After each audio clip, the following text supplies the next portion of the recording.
So good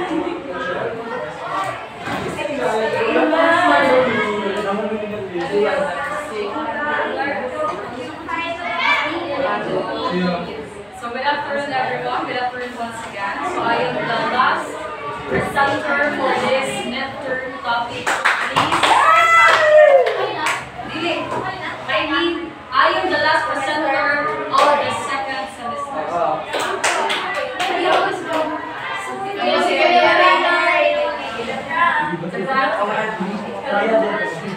good afternoon once again. So the topic that I am going to discuss to you is the continuation of the positive 5 acts of cultural appropriation. Ano itong pinakauna? Object appropriation of content appropriation. So this will be the number 3 and number 4. So before I give you the general gist of this two, so let me just discuss to you the style. So when we say style, it is the manner of or technique. Artists use various characteristics or techniques to visualize their artwork. So which means that the artists use their use their imagination to visualize an artwork before siya i-produce. So by that, they use various characteristics such as the forms, colors, and composition. I-consider nila sa pagkita nila para makabuo sila o makaproduce ng artwork. Artists portrays their subject matter. How the artist expresses their vision using the forms, the colors, and compositions.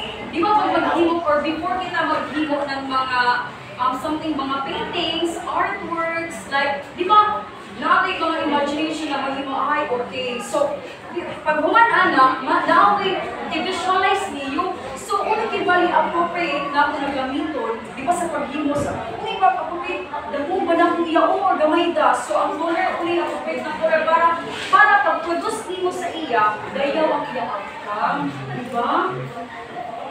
So, important factors of style, examine the way artist handles the medium. Taking into account the method or technique that the artist uses. So gaya nga sinabi ko kanina na pag maghimo kita, they visualize, they produce using the various characteristics. But na di, ginawa di, examine the way artist handles the medium. Pag mula kitang medium, mga kagamitan. For example, kung gusto ka kuninang na ingani na size na sa painting nimo. So what will be the brush pag maghimo mo ng ng rain? Di ba gamay siya? Gamay siya na so usaon na siya pag-handle sa mga medium. The way how you handle the use. Yes, very good. Taking into account the medium or technique that the artist uses. Mali kita sa motifs. The word that is repeated. This is used to create a sense of unity with a piece of art or across an artist's body of work. When we say the word that is repeated, so makita natin sa art mismo na siya mga various mga characteristics na ibalik-balik. For example, ang tinukuan niya sa iyong painting kay gagamit ko ng those red or gagamit ko ng mga something lines. So ako siyang repeated part ng iyong masterpiece. Mas gilao nga din, this is used to create a sense of unity. Pag muna sense of unity, it is a sense of wholesome of idea or the coherence of idea. For example, Ana is ini. O sa iyong napansin sa picture, di ba? Sa first picture, uno ang iya motifs. Ito. Ang sa ikatuha, fish. So, ang may ang repeated na siya na yes. The style motive appropriation, when an artist produces works with the styling element which are common with the works of another culture. So, as I've said kanina, na as an artist, dili sa gid kita ang artist dili malimitahan ng ako ganito na mupin kita ng base na sa ato makuha na sa ato ma-observe in and outside sa ato balay. But also, we can also paint sa mga paint or maghimo ng artworks base sa another culture. Kasi The art is universal, okay? Pag gusto niyo mo paint na, ay gusto ko siya i-paint. Like, i-paint, di ba? Hindi mo siya, or gusto mo siya i-drawing secretly, hindi mo siya i-drawing. So that's the kind of art. Naman galing nila o kali, mag-produce siya with the stylic elements. Okay? With the stylic elements. That, when an artist, or please read everyone. When artists are influenced by the art of another culture, other than their own, without creating works in the same style. So, gaya ko lang sinabi ko kanina na, when an artist or influence, kasi yung mga artists or sabihin na lamang natin tayo, na mga individual, hindi gaano marunong na magpinta, mag-drawing, we are also influenced by the other art. Kaya nga, kapag na-influence siya tayo, di ba, nagkakaroon tayo ng interest mo, ay, dahil mo lagi siya, so, ahawag mo ka raw. So, imo siya i-sanay-sanay, hindi mo sige malaong total mo kasi na masundog mo rin siya. Kaya sa tanan yung pagkakuan na, sa tanan, ako yung there's a process for that. Para makuha mo or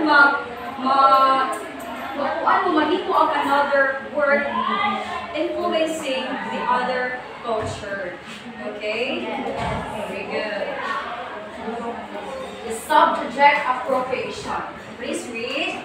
First, when an artist uses an idea first, expressed in the artwork of artists in another culture. So, which means, reuses an idea. Pag sinabi ng reuses, naaning nagpuna, na ito siya gigamit as your basis. For example, ayon mo na si Monalisa. Tapos, isunod ako ni GM. Isunod ako ni GM. Tapos, diba, sa pinakauna, isunod ako ni GM, diba, pag picture, he reuses the idea, diba, gilaong sa galao. So, isunod niya ang kuan ni Mona Lisa in his own way. Diba? For example, Nani, diba? Minun tao na sila, minun tao. Yan, hindi ba sila na ako? Yan, hindi ba sila? Hindi na pinaka-upulihan. Ako na picture, ini original, ang may subject appropriation. Nang isundog niya, sino na sa nahimo na subject? Siya. Diba? Siya. Yan sa Leo?